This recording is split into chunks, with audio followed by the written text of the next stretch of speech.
Peshawar industrial estate Hayatabad में tissue paper के कारखाने में लगी आग पर काबू पाने की कोशिश जारी। रेस्क्यू डबल 1, डबल 2 के मुताबिक फायर फाइटर्स गुज़िश्ता कई घंटों से आग बुझाने में मसरूफ़ अमल। 60 से ज़ायद एहलकार आग बुझा रहे हैं। मुतादिद फायर फाइटर्स की हालत गैर हो गई। पाक फ़िज़ाइया के फायर फाइटर्स सिविल इंतजामिया को इमदादी कार्रवाइयों में पूरी मदद फराहम करने में पेश हैं।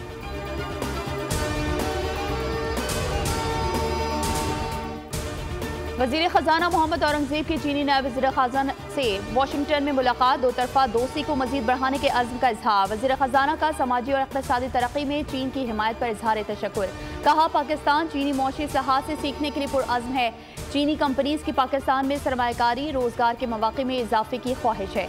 करेंसी स्विप मुआहदे की हद बढ़ाकर 40 अरब युआन करने की दरख्वास्त दी गई है। पाकिस्तान और चीन की अदायगियों के निज़ाम को मजबूत बनाने की ज़रूरत पर जोर दिया गया।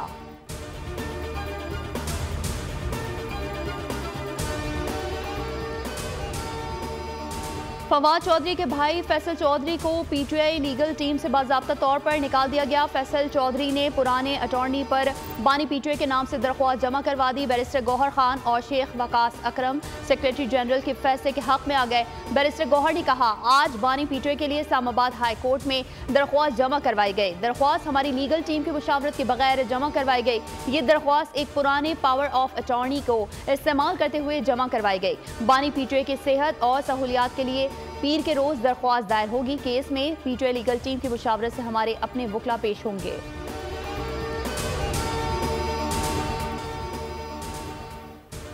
इसराइल का अमेरिकी मुशावरत से ईरान पर हमला। तेहरान और करीबी शहर करज से मुतादिद धमाके हुए। इसराइल ने इराक के शहर तकरियत को भी निशाना बनाया। पासदारान इनकलाब के हेडक्वार्टर से करीब मिसाइल गिरे। हमले के वक्त तेहरान में सायरन बजने लग गए। धमाकों से मुतादिद इमारतों में आग लग गई। तेहरान फायर डिपार्टमेंट के मुताबिक आग से मुतासरा एक इमारत से 10 अफराद को निकाला गया।